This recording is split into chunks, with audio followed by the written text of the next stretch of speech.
I M doctor Ali. ഇന്ന് discussion ചെയ്യാൻ പോകുന്നത് ഫിക്സ്ഡ് മൈൻഡ് സെറ്റ് അല്ലെങ്കിൽ അണ്ടർ എസ്റ്റിമേറ്റ് മൈൻഡ് സെറ്റ് അല്ലെങ്കിൽ അണ്ടർ കട്ട് മൈൻഡ് സെറ്റ് എന്ന് പറയുന്ന ഒരു സബ്ജക്റ്റിനെ സംബന്ധിച്ചാണ്.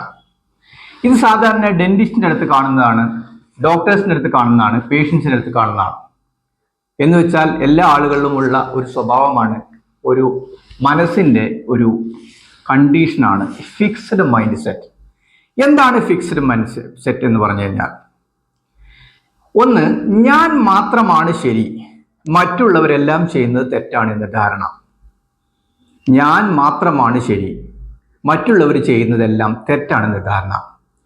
എന്തു തന്നെ അനുഭവം ഉണ്ടായാലും ആ അനുഭവത്തിൽ പാഠം ഉൾക്കൊള്ളാതെ എല്ലാത്തിനും കുറ്റം പറയുന്ന ഒരു സ്വഭാവം, that is fixed mind set. ഇതിന് കൺസർവേറ്റീവ് ഹാബിറ്റ് വേണമെന്നില്ല പറയാം. പിന്നെ മറ്റുള്ളവരുടെ ജീവിതം, മറ്റുള്ളവരുടെ സക്സസ്, മറ്റുള്ളവരുടെ വിജയങ്ങളെല്ലാം അവജ്ഞയോടെ, പുച്ഛത്തോടെ കാണുന്ന ഒരു സ്വഭാവം.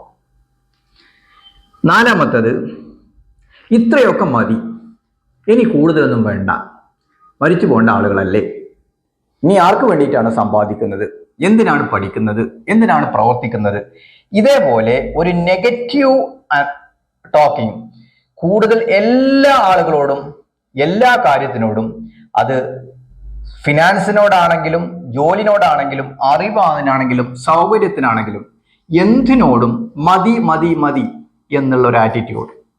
എന്നാൽ ഒരാവശ്യം വന്നാലോ അവൻ ഓടി വരും. ആരുടെ കയ്യിൽ? സമ്പത്തില്ല ആളുകളുടെ കയ്യിൽ, വിദ്യാഭ്യാസമുള്ള ആളുകളുടെ കയ്യിൽ.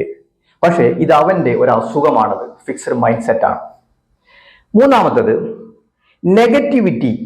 എല്ലാവരോടും കുറ്റമാണ്. ഗവൺമെന്റ് പ്രശ്നമാണ്, മാർക്കറ്റ് പ്രശ്നമാണ്, ഭരണകർത്താക്കൾ പ്രശ്നമാണ്, രാഷ്ട്രീയം പ്രശ്നമാണ്, എല്ലാം ശരിയാണ്. ആരാണ്? അവൻ മാത്രമേ ഉള്ളൂ. ഇവിടെ നമ്മൾ മനസ്സിലാക്കേണ്ടത്, നമുക്ക് കൺട്രോൾ ചെയ്യാൻ പറ്റാവുന്ന കാര്യങ്ങളും നമുക്ക് കൺട്രോൾ ചെയ്യാൻ പറ്റാത്ത കാര്യങ്ങളുമുണ്ട്. ഇപ്പൊ പ്രകൃതി ദുരന്തം, that is out of our control, നമുക്കൊന്നും ചെയ്യാൻ സാധിക്കില്ല.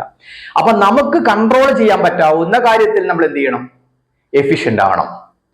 ഇപ്പോ ഡെന്റിസ്റ്റ് ആണെങ്കിലും അവർ ചെയ്യുന്ന വർക്കിനകത്ത് അവർ കോൺഫിഡൻസ് വേണം.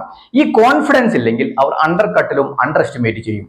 റിയലി അവരുടെ പ്രൈസ് മാത്രമല്ല, ആ വ്യക്തിയും അണ്ടർ എസ്റ്റിമേറ്റ് ആവണം. കോൺഫിഡൻസ് ഇല്ലായ്മയാണ്. അപ്പോൾ വേറൊരു വീഡിയോ ആയിട്ട് കാണാം. എൻ്റെ വെബ്സൈറ്റ് സന്ദർശിക്കുക, aliarimbrasdentalclinic.com. Thank you.